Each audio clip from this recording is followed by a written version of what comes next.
We all know that Marco Rubio is a complete coward, and never has that been on greater display than when he sat like a stump in the Oval Office, refusing to speak up, speak out, confront Donald Trump when he was berating President Zelenskyy. Someone who only months ago was standing up for Zelenskyy sat there like the sad, cowardly man he is, lacking any sort of a spine. But that's what we've come to expect from Marco Rubio. Except he does like to speak up sometimes when he's defending Donald Trump.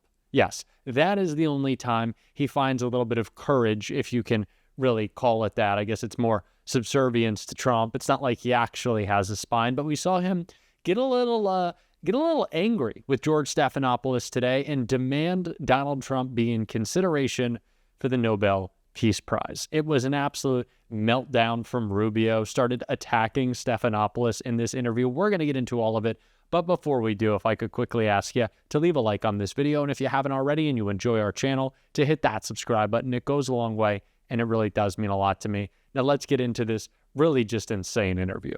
You're not going to bring him to the table if you're calling him names, if you're being antagonistic. That's just the president's instincts from years and years and years of putting together deals as someone who's in business. And that's the only goal here. Let me just stop you there for 1 second. Why is it a war with no end in sight? Why is it okay to call President Zelenskyy Why is it okay to call President Zelenskyy a dictator, but not, as you say, call Vladimir Putin names? Listen, we've spent 3 years calling Vladimir Putin names. That's not the point. The point that we're at now is we're trying to get the man to a table, the Russians. And I've said from the very beginning, maybe they don't want a deal either. We don't know. But we haven't talked to them in 3 years. But maybe they do. The point is, do we want to make... I would ask everybody this. If there are no negotiations, what is the alternative? Another 4 years of war, another 3 years of war, in which the United States and Europe continues to pour billions of dollars into a war in Ukraine? Is that the alternative? I've asked every foreign minister I meet with, tell me your idea of how this turns out. Most don't have a plan. A few have said, well, let's give them another year of fighting. A year from now, a year later, after another year of death, another year of destruction, then maybe Putin will be ready to negotiate at that point. That doesn't sound like a good plan to me, and it certainly is not a plan the president's on board with. It's not just about getting people to the table. It's about keeping agreements that are made. And that was one of the points that President Zelenskyy was making in the Oval Office on Friday, is that Vladimir Putin has not kept the agreements that were made in the past. Wasn't he right about that? But what is moving forward is the question, not in the past. No one here is claiming Vladimir Putin is going to get the Nobel Peace Prize this year, or that he should be the man of the year of the Humanitarian Association. What we're arguing here is he has a very large country. They're in full war footing. They're cranking out weapons now at a war footing pace. And we need to figure out, is there a way to get them to stop the war? And the only way you're going to do that is to get Russians engaged in negotiations, something the Europeans haven't been able to do, the Biden administration wasn't able to do or didn't even try. That's the goal here. It's that simple. Can we try to sit with them and figure out whether there's anything, what are the Russians' demands? Under what conditions would the Russians be willing to stop this war? And as I said, we don't know what those are because we haven't talked to them in 3 years. That's the singular goal here, is to try to bring about an end to this conflict, and it begins by getting them to the table. Ultimately, like any truce, like any peace agreement anywhere in the world, those things will have to be enforced, they'll have to be enduring, there'll have to be safeguards put in place. Everybody understands that. But it begins with the first step, and that is engaging them to see if it's even possible. Because if it's not possible, then what we're looking at is a protracted stalemate with thousands of people dying, billions of dollars pouring in, and more death and destruction. And that's not something the president wants to be a part of. He's made it very clear. Aren't those talks feasible only if the United States is willing to also provide security guarantees to Ukraine? That was the point that President Zelenskyy was also making in the Oval Office. Well, the security guarantees, which I actually like to call deterrence of a few, is all contingent upon there being a peace. Everybody's saying security guarantees to secure the peace. You first have to have a peace. We don't even know if the peace is possible. And this was understood by the Ukrainians. It was explained to them repeatedly. And that is, here's our strategy. We're trying to get Putin to a negotiating table. Let's not everyone knows the history here, the back and forth. We understand that. We all understand that. But the question now is, can we get them to a table to negotiate? That's our goal. Don't do anything to disrupt that. And that's what Zelenskyy did, unfortunately, is he found every opportunity to try to Ukraine-splain on every issue. Then he confronts the vice president. When the vice president says, the goal here is diplomacy, he immediately jumps in and challenges the vice president. Well, what kind of diplomacy? So we all understand, okay, that Putin is not going to be an easy negotiator in this regard. We all get that. But we have to start the process to see if something is even possible. And I honestly am puzzled. I just don't understand. The Biden administration berated Benjamin Netanyahu and the Israelis, put all kinds of conditions and pressure on them to try to get a ceasefire. In this particular case, we've been nice by comparison. And all we're trying to do here is figure out whether a peace is possible. All these other things that people keep bringing up, that'll have to be a part of a negotiation. Right now, there is no negotiation. Shouldn't we at least try to see if there is a way to end this war in a way that's acceptable to both sides and is enduring and sustainable? How is that a bad thing? I really am puzzled why anyone thinks that trying to be a peacemaker is a bad thing. It's only a bad thing when it's Donald Trump trying to do it. When it's President Trump, it's absurd to me. Well, even some of your Republican allies are puzzled by the steps that President Trump has taken to placate Vladimir Putin. I want to bring up a post that Lisa Murkowski. Well, which ones? What steps has the president taken to placate? Let me show you. Let me show you what. Are we arming the Russians? Are we providing economic assistance to the Russians? Have we given the Russians $180 billion? Please let me ask you a question. This is Lisa Murkowski, and here's what she says. This week started with administration officials refusing to acknowledge that Russia started the war in Ukraine. It ends with a tense and shocking conversation in the Oval Office and whispers from the White House that they may try to end all U.S. support for Ukraine. I know foreign policy is not for the faint of heart, but right now I am sick to my stomach as the administration appears to be walking away from our allies and embracing Putin, a threat to democracy and U.S. values around the world. Those are not my words. That's Senator Lisa Murkowski. What's your response? Well, yeah, we're a free country. People have a right to these opinions. I would just say to you, what have we done to placate the Russians? The only thing we've done is say, are you guys willing to talk about peace? I say the same point. We're not giving them. We haven't given. You voted with North Korea and Russia and you voted with North Korea and Russia and Belarus in the United Nations and against our Western allies. No, let me tell you. All right. So do you know what the United Nations resolution was? I'll tell you if you want to hear what it was. It basically said this has been a horrible war. It's time for it to end. The job of the UN is to bring about peace in the world. I thought that's what the UN was created to do, to stop wars and to prevent them. And that's what the resolution did. Was it antagonistic towards the Russians? No.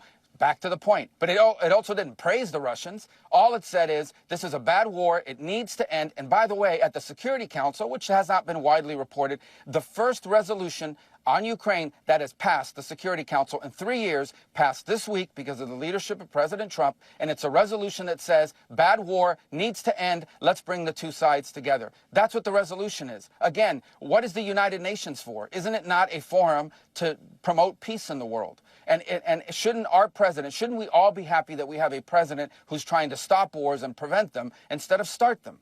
And I just don't get it. I really don't, other than the fact that it's Donald J. Trump. If this was a Democrat that was doing this, everyone would be saying, well, he's on his way to the Nobel Peace Prize. This is absurd. We are trying to end a war. You cannot end a war unless both sides come to the table, starting with the Russians. And that is the point the president has made. And we have to do whatever we can to try to bring them to the table to see if it's even possible. I'm not promising you it's possible. I'm not telling you it's 90% likely. I'm saying it's 0% likely if we don't get them to a negotiating table. And the sooner everyone grows up around here and figures out that this is a bad war that's heading in a bad direction with death and destruction and all kinds of dangers surrounding it that could spiral into a broader conflict, the sooner people grow up and realize that, I think the more progress we're going to be able to make. But the president's crystal clear. He campaigned on it, and he's going to govern on it. And that is, he is going to be a president that tries to achieve peace, and he has been very clear this is a war that would have never happened had Donald Trump been in the White House, and it needs to end, and we're going to do everything we can to end it in an enduring and sustainable and fair way. You said in your confirmation hearings that Russia will have to make concessions to get a peace deal. What concessions do you expect them to make? Well, why would I say that on a news broadcast? That's what negotiations are about. That's the problem here. Again, this is not a messaging exercise, okay? This is, can they get to a table? And then there's hard work to be done. You're absolutely right. I'm not telling you this is an easy peace deal. The Russians will give you a 30-minute lecture on the history of Ukraine and this, that, and the other. The Ukrainians have their own point of view. There's no doubt about it.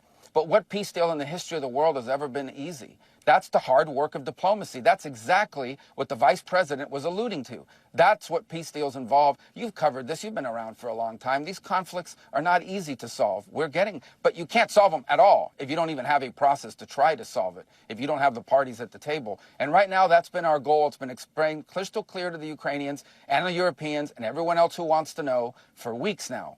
For weeks now. And the only thing they were told is, do not do things to derail it. And sadly, President Zelenskyy, couldn't contain himself in that regard. I hope this could all be reset. I hope he comes to the realization that we're actually trying to help his country here before it suffers thousands of more casualties. 3 million people have already left Ukraine. Are they ever going to be able to come back? He's got Ukrainians being held prisoner, including children, on the Russian side. Why is any of this good for anybody? And the argument that we're going to just keep it going forever, that's absurd. So it's time to bring the Russians to the table, if it's even possible, and see if there's a way forward that ends this conflict and makes sure it never happens again. That's our goal. That remains our goal. That's the president's goal. Mr. Secretary, thanks for your time this morning. Thank you. I had a lot of criticism, and still do, and y'all know, for every single Democrat in the Senate because they voted to confirm Marco Rubio. Now, today we saw Senator Chris Murphy admit that that was a mistake, own up to it, and apologize, which I really appreciate and is one of the many reasons that he is one of the most important and best leaders in our party, because he is willing to do that. But this is exactly why I was saying it before and am still saying it after. This is someone who, like anyone else in Donald Trump's inner circle or anyone else who brings themselves into this White House, will just kiss the ring. Will just do whatever Donald Trump tells them, will defend him on his most indefensible actions and statements, beliefs, and what more would we expect from Marco Rubio? It's like Ted Cruz falling in line with Donald Trump. This isn't a shock. These people don't have any sort of spine, any sort of grounding principles. And I really hope that soon we see a fired Marco Rubio. It's surprising that no one's been booted out of the Trump administration yet, but it's just completely embarrassing from him. And it really shows where this, I don't even think we need to have where the Republican Party conversation is. These people are spineless. They're a joke. There's no coming back from this. One day Trump will be gone and they'll have to look at themselves in the mirror and they won't be able to. That's it. Marco Rubio is putting his name and his face and his legacy on this disgusting abandonment of our allies, and he should feel bad about it. And we're going to make sure he does by calling him out every single day on the show. And if you want to support that, as always, you can hit that subscribe button. You can leave a like on this video. And if you stuck around at the end, you can drop a blue heart in the comments. And until next time, I'll see you soon.